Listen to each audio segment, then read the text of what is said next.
Hi everyone, in this video I would like to show how you can switch off the autoplay video option on the Play Store app on basically any Android smartphone. So before we start, we highly recommend that you update both the Play Store and the Android system of yours to the latest available version. So let's go ahead and open up the Play Store. Here, look at the top right corner of your display. Tap on the profile icon of yours. Here, go for settings, expand the network preferences category, and in the menu just look for the autoplay videos function, or should I say feature.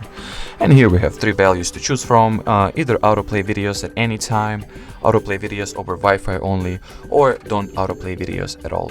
In our case, we need to go ahead and choose the last value that is present here, don't autoplay videos at all. By doing so, we will completely disable the autoplay video function for the apps pages on the Play Store.